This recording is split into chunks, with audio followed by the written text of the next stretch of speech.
Launch केलं जातं अशी राहुल गांधींच्यावर त्यांनी टीका केली। बघा, एकच प्रॉडक्ट वारंवार लॉन्च केलं जातंय ते करू नये आणि याबाबत त्यांनी स्वतःकडून आत्मपरीक्षण करावं। भारतीय जनता पक्ष सुद्धा एकाच प्रॉडक्टवरती चाललेला आहे। भारतीय जनता पक्ष कडे मोदींशिवाय दुसरं प्रॉडक्ट आहे का? गेल्या 10 वर्षात आपण पाहिलंय का?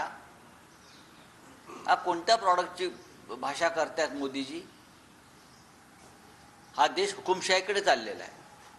या देशामध्ये हुकुमशाही कोणत्या थराला गेली आहे तुम्ही चंदीगडच्या महापौर निवडणुकीत भारतीय जनता पक्षानं केलेल्या घोटाळ्याचं चित्रण पाहिल्यावर तुम्हाला कळेल की मोदींना एकतर दिसत नाही किंवा मोदींना ऐकू येत नाही प्रधानमंत्र्यांना आपला, किंवा धृतराष्ट्राप्रमाणे नरेंद्र मोदी हे डोळ्याला पट्टी बांधून प्रधानमंत्री कार्यालयात बसलेले आहेत। काँग्रेस सर्वोच्च न्यायालयाने याच्यावरती काल झापला आहे आणि याला पूर्ण स्थगिती। सर्वोच्च न्यायालयाच्या झापण्याला काय आम्ही फार किंमत देत नाही, आम्ही आदर करतो।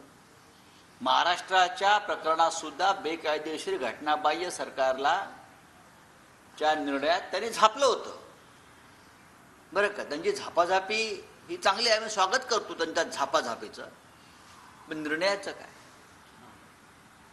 सर्वोच्च न्यायालयानं झापून सुद्धा राहुल नार्वेकर या व्यक्तीनं, ट्रायब्युनलनं ज्या पद्धतीचा निकाल दिलेला आहे आणि घटनाबाह्य सरकारला मान्यता दिली आहे, सर्वोच्च न्यायालयाला आम्ही जुमानत नाही। अशा प्रकारची शहनशाही चालली आहे देशामध्ये। सर्वोच्च न्यायालयानं राहुल नार्वेकरला बरखास्त केलं का? सरकार बरखास्त केलं का? सरळ सरळ पक्षांतर झालेलं आहे। सरळ सरळ घटनेच्या पाठीत खंजीर खुपसल्या, संविधान पायदळी तुडवलाय, 10वं शेड्यूल पायदळी तुडवलाय आणि सर्वोच्च न्यायालय फक्त झापत राहत आहे।